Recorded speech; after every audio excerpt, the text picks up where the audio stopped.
versteld. Het paard had geen zin en het varken liep heen. En de arme boerin werd fel overbeen. Joedeldidij, wat is een boer zonder beest in de wei?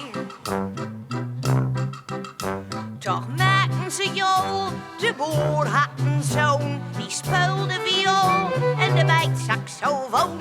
De boer de gitaar en zijn vrouw de trompet. Dat was bij mekaar toch een aardig kwartet. Joedeldidelt, dat was een beat die kwam zo van het veld. Een vreemde toerist die hoorde dat vrijs. Hij riep, yeah, dat is het, how lovely, how nice. Hij bood zijn contract en de boer die zei, yeah, en trok zwerven pakt naar Amerika. Joedeldidij, wat doet een boer in het variëteit? Hey.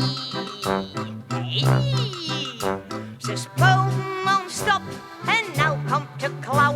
Ze haalden de top en het geld stroomde touw. De boer en zijn wijf, die stel nou de show. En het landbouwbedrijf krijg je van zijn cadeau.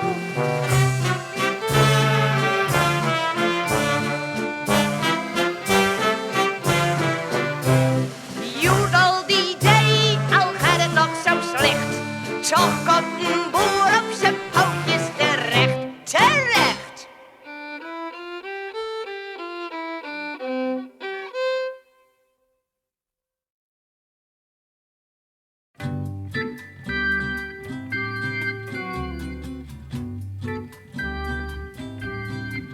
Oh, het is zo heerlijk in de stad op zondag. Op zondag. De buurman heeft een boot. Daar moet hij mee uitvaren gaan op zondag. Op zondag. Als een trouwe echtgenoot. En wij blijven rustig op ons platje. Daar hebben we nou fijn het rijk alleen. We nemen nog een ditje en een datje. Wij hoeven niet naar Winkeween. Keding, keding, keding, keding. Oh, het is zo rustig in de stad op zondag. Op zondag. Buur 2 heeft het ontdekt. Die heeft een aanhangwagentje op zondag. Op zondag. Waar hij mee naar buiten trekt. Die moet nou water sjouwen in de duinen. Tezamen met zo'n kleine 500.000. En ik lig op mijn eigen platte bruine. Met Arie, onze Klaartje en Jeroen. Kedoen, kedoen, kedoen, kedoen. Oh, het is zo zalig in de stad op zondag. Op zondag. Buur 3 zit op de hei. Want die moet of hij wil of niet op zondag. Op zondag. Naar zijn oude boerderij. De buren zijn weer allemaal uitstedig. Vroeg op en met de kindertjes op pad. En daarom is het nu bij ons zo vredig. Zo uitgestorven in de stad. Kedang, kedang, kedang, kedang. Oh, het is zo vredig in de stad op zondag. Op zondag. De grachten zijn zo fraai. Geen auto's langs de waterkant op zondag. Op zondag. Geen klaksons, geen lawaai. En geen bezoek van mensen die we kennen. Geen timmerende buurman, geen pick-ups. Een merel fluit op een tv-antenne. En in de rozen kruipt een trage rups.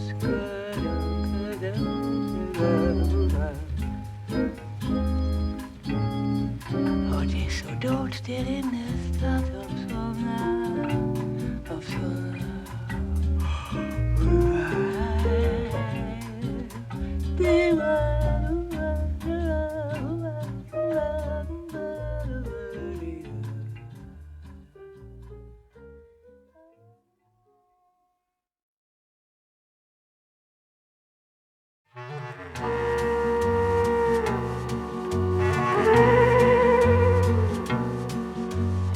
Ken je het verhaal van die zielige zeeman die met zijn schuit was vergaan bij Ceylon?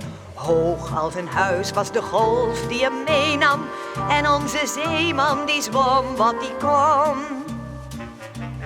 Niets dan de kokende zee om hem heen, stormvlagen bliezen hem voort.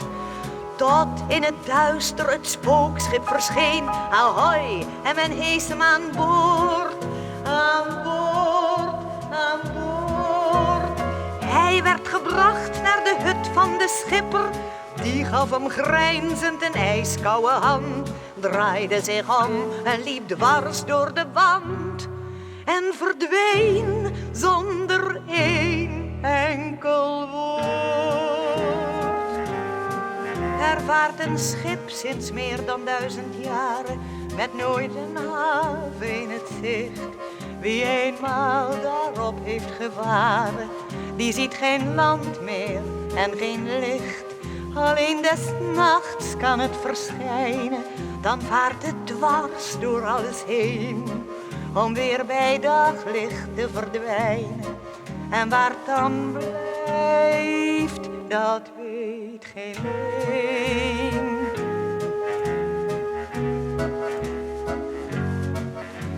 Vreselijke dingen zag hij daar gebeuren, als nachts om 12 uur het spookuur begon. Zweefden matrozen door muren en deuren, hij was de enige die het niet kon. Roergangers spleten hun lichaam in twee, stuurden de helft naar het dek, namen hun hoofd af en smetend in zee en zetten een boei op hun nek. Hun nek, hun nek. 20 jaar lang moest de zeeman dit aanzien. Toen sprong hij weer overboord op een nacht, zwom naar de kust toe met zijn laatste kracht. Want dat spookschip, dat maakte hem gek.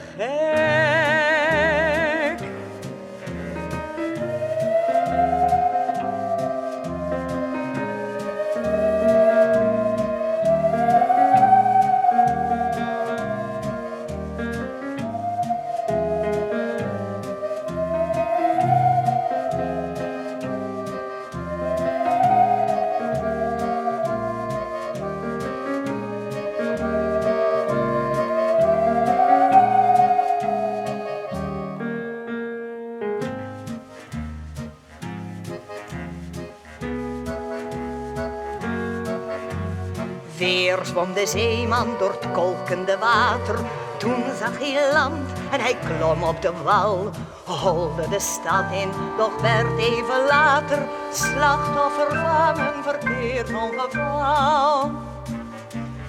Plots kwam een taxi de hoek omgescheurd, greep hem en smeet hem ter neer. Eén laatste zucht nog, toen was het gebeurd. De zeeman, hij leefde niet meer, niet meer, niet meer. Toen, voor de ogen van honderden lieden, zweefde hij weg en verdween in de lucht. Terug naar het spookschip dat hij was ontvlucht. En de schipper zei, ben je daar weer? Nu mag het voor hem nog 1000 jaren duren. Nu doet hij met de anderen mee. Zweeft net als zij dwars door de houten muren. Gooit voor de grap zijn hoofd in zee. Kan uit het niets tevoorschijn flitsen. Er is niet één die het beter doet. Of zich een tijdje in tweeën splitsen. Hij weet nu eindelijk hoe het moet.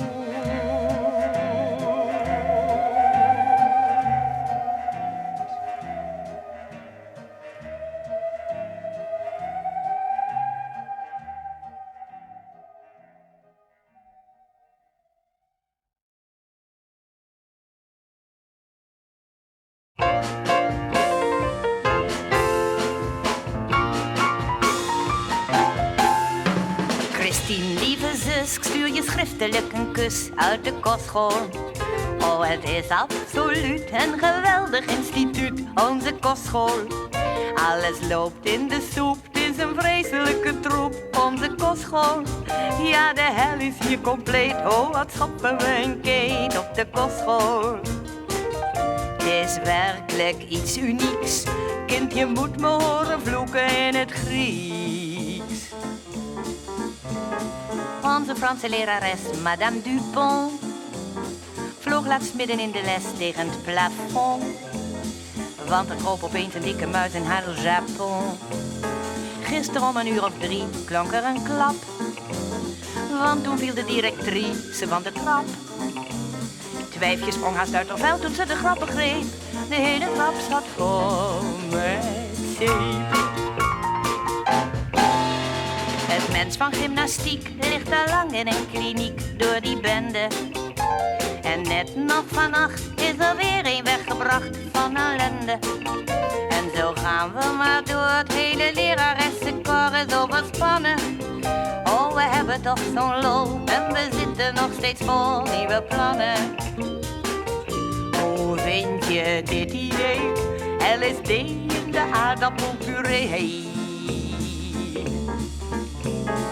Ach, je weet niet wat je mist, Christine. Ik weet nog iets dat je beslist zou moeten zien. Morgenochtend gaat bij ons voor het eerst de kachel aan. En dat wordt een grote flop, wat is het geval? In de schoorsteen zit een prop, verheug me al. Er zit minstens voor 1000 gulden vuurwerk in. Wauw, ik hoor nou al de knal. Christine, geloof me nou, dit is typisch iets voor jou, deze kostschool. Daar ligt een prachtkarwei voor zo'n treiterkop als jij op de kostschool. Geef mama een groet en zeg pap, het gaat me goed op de kostschool. En ga door met je gestook, dan mag jij misschien straks ook naar de kostschool. Dag lieve zus, een kus, Mien.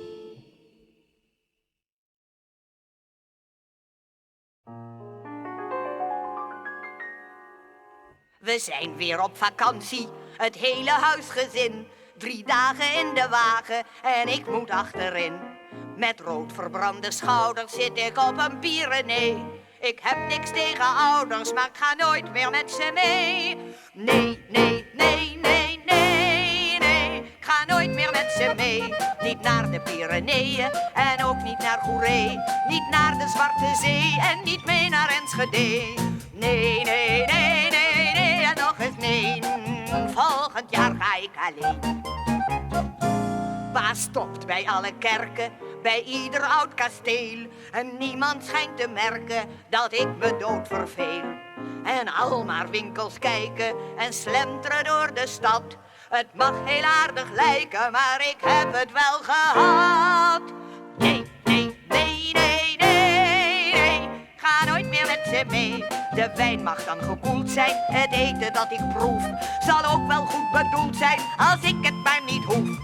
Nee, nee, nee, nee, nee en nog eens nee. Volgend jaar ga ik alleen. We klauteren als bezeten, geweldig interessant.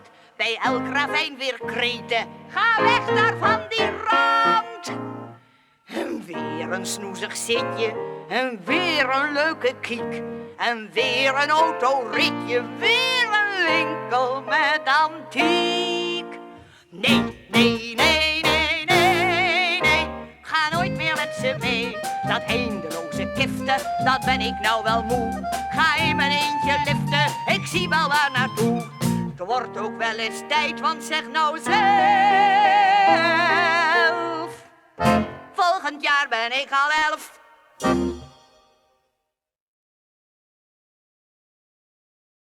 Hij is eruit. Hij is eruit. Mami van mijn arme stakkerd en er gaf me gauw een pakkerd. Papa die zei goed zo Bartje en ik kreeg van hem een kwartje. En een dubbie van mijn oma en van je wie een diploma. En mijn oom zei flinke boy en dan gaf me dinkie toy. En de bakker gaf een hopje en de grote man een dropje. En de melkboer gaf een speldje en ik voel me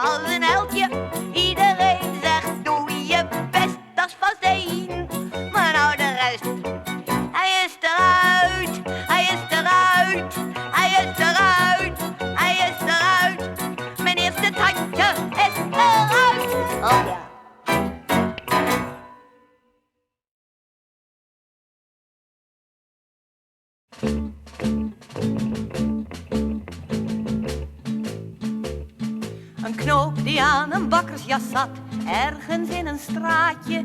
Die wou er graag af, maar dat kon niet omdat die vast zat aan een draadje. Zo, die dan. De bakker snoepte ontzaglijk veel koek en chocolaatjes, tompoezen, fondant, pepermunt en kaneel. En alle soorten slaatjes, fido, fido. Een paar 100 kilo was een gewicht, dat is een hele hoop hoor. De jas werd te krap en kon haast niet meer dicht. Maar daar had hij die knoop voor, fido, fido.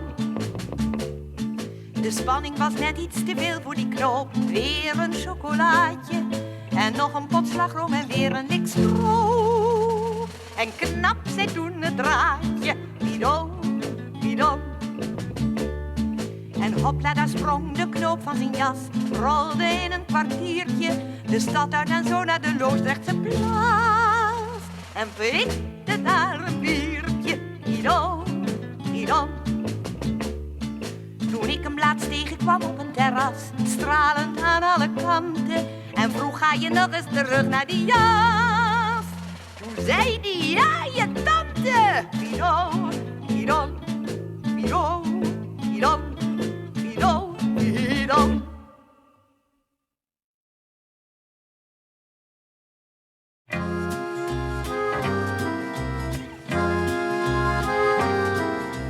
Jonathan Smit was een avonturier, voor zijn ouders ongenietbaar. En toen hij dus sprak, ik blijf niet langer hier, zei zijn vader, nou, je ziet maar. Hij voer over zee, nog geen 18 jaar oud. Een cowboy werd hij op een hoeve, maar trok toen weer door naar het land van het goud, om al daar zijn geluk te beproeven. Jonathan, Jonathan, wat dat dan? Ben je mijn raad weer vergeten? Jonathan, als je het niet laten kan, dan moet je het zelf maar weten. Yeah. Hij koos zich een vriend, ene Hendrik Jan Flint, en dat zou zijn laatste fout zijn. Met hem trok hij samen het binnenland in en ontdekte toen een goudmijn. Ze hakten het edele metaal uit de grond en borgen het op in de wagen. 2 mannen voor wie 1 gedachte bestond, hoe de ander het graf in te jagen. Jonathan, Jonathan, op dat dan? Ben je mijn raad weer vergeten?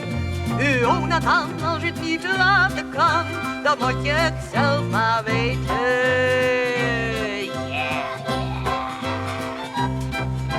De duisternis viel en in het holst van de nacht de tent van zijn makker stond open. Is Hendrik Jan Flint als een panter zo zacht naar Jonathan toe geslopen. Doch Jonathan stond reeds gereed in de tent, een schot klonk uit beider pistolen. Ze vielen gelijk en op hetzelfde moment werd het goud door een derde gestolen. Jonathan, Jonathan, was dat dan? Was je mijn raad weer vergeten?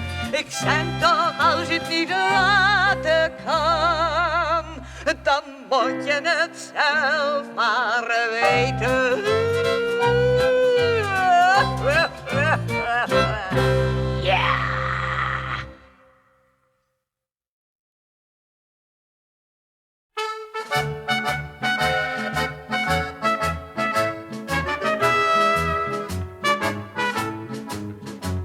Een mietje uit de Lelydwarsstraat is de ster van de Jordaan. Waar ze bij de vader en de groentekaar staat. De jongens zien haar vol begeerte aan. Helaas is er een rijke sheik gekomen. Een knipoog, dan een afspraak, een diner.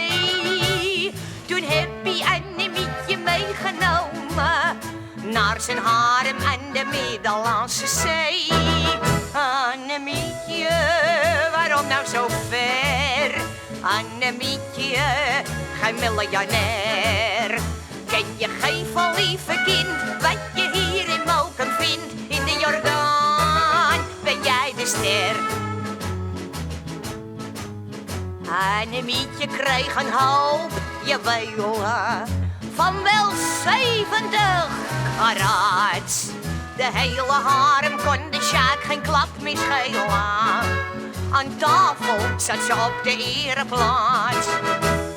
Maar eenmaal raakt een Sjaak weer uitgekeken, dan neemt hij weer een nieuwe favoriet. Dus na die eerste zorgeloze weken kreeg Annemietje grijze haren van verdriet. Annemietje, jij zocht het te ver. Annemietje, geen miljonair. Ken je gevel, lieve kind, wat je daar in Mokum vindt? In de Jordaan, wat jij de ster. Annemietje werd eruit gesmeten op 1 slof en 1 sandaal. Dwaalde zij door de Sahara zonder eten. Toen klonk in de woestijn haar moedertaal. Het was een jongen uit de Lelydwarsstraat, vermomd als een of andere Afrikaan. Hij zei, dat is een ding wat nou wel vaststaat. Jij gaat mee met mij terug naar de Jordaan. Annemietje, ga nooit meer zo ver. Annemietje, geen miljonair. Ken je gevel, lieve kind, wat je bij ons in Mokum vindt? In de Jordaan blijf jij de ster.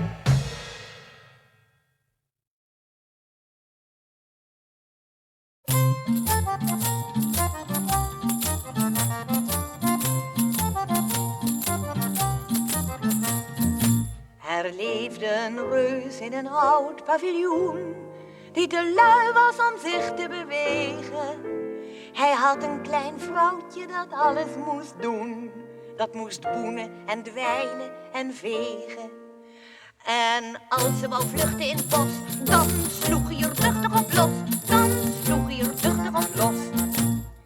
Maar het schrandere wijfje bedacht toen een list en gebruikte een gruwelijk wapen. Ze pakte een vijl uit de timmerkist, terwijl hij als een os lag te slapen. Ze pakte de reus bij een been en veilde een stuk van zijn teen en veilde een stuk van zijn teen. De volgende dag deed ze zwijgend haar taak, maar des nachts moest de reus ervoor boeten. Want zodra hij weer sliep, ging ze door met haar wraak en begon aan de rest van zijn voeten. Zo veilde ze verder gaan, wel 10 centimeter per maand, wel 10 centimeter per maand. Dit was het begin van een vreselijke straf, want de reus werd hoe langer hoe kleiner. En elke nacht veilde ze weer iets eraf, tot ze eindelijk juichte, we zijn er! 5 jaar had ze hieraan gewerkt en de reus had er niks van gemerkt. En de reus had er niks van gemerkt. Word nou maar eens wakker. En bleek van de schrik sprong de reus overeind uit zijn dromen. Ziezo, sprak ze, nu ben je kleiner dan ik. Waag het nog eens om aan me te komen. Ze pakte de reus in zijn kraag en gaf hem een reuzenpak slaag. En gaf hem een reuzenpak slaag. Er leeft nu een dwerg in een oud paviljoen. Die moet boenen en vegen en dweilen. Zijn vrouw hoeft haar leven lang niets meer te doen dan haar man nu en dan bij te veilen. Dus, hoe groot een man ook mag zijn, zijn vrouwtje krijgt hem wel klein. Zijn vrouwtje krijgt hem wel klein.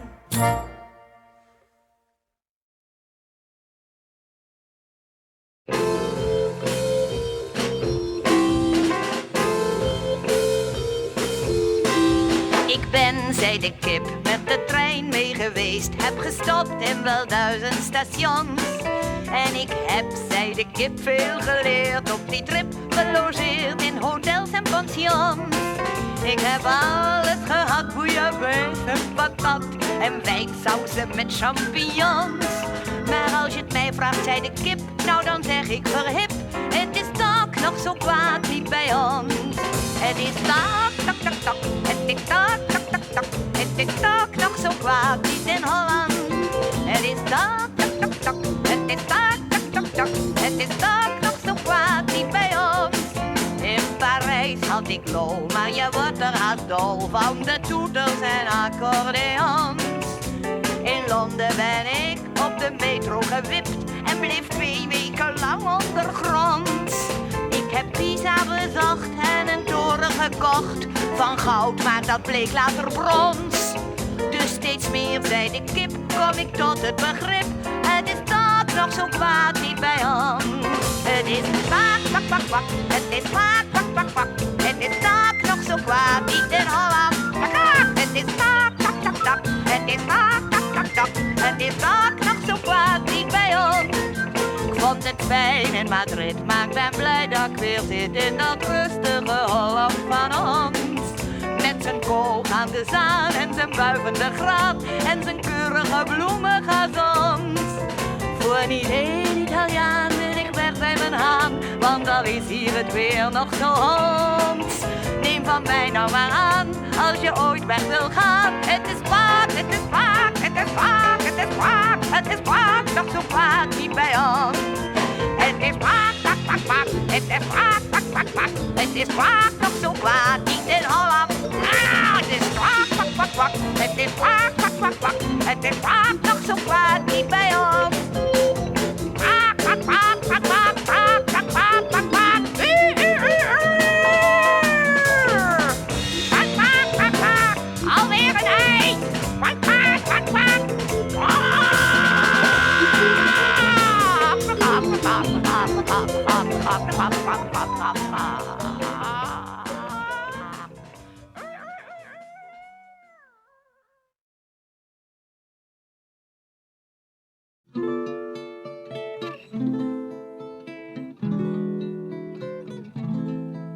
Ik vertel je vlak voor het slapen gaan nog eventjes gauw van Sebastiaan, die wegens moord werd opgepakt en in een donkere cel gekwakt, ofschoon je het niet had gedaan. O Heere, zo riep Sebastiaan, u ziet mij beslist voor een ander aan. Maar niemand had er medelij, niemand geloofde wat hij zei. Ze wilden hem niet laten gaan. Lai, lai, lai, lai, lai, lai, lai. Ze haatte Sebastiaan intens, de rechter voldeed aan ieders wens.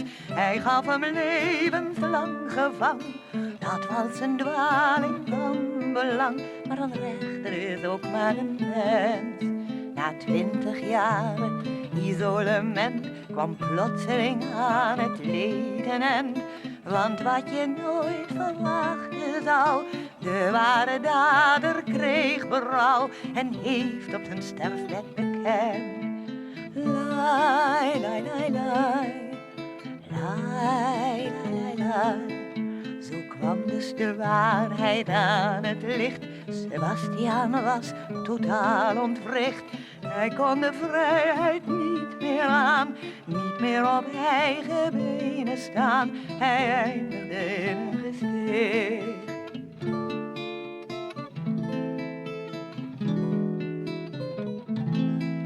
Ja, kinders, dit was een droef verhaal, maar luister nog eventjes allemaal. De rechter die hem dat had aangedaan, was er net zo aan toe als Sebastiaan en lag op dezelfde zaal.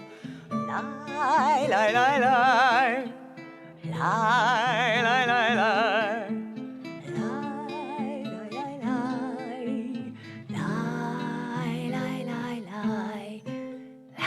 Rest.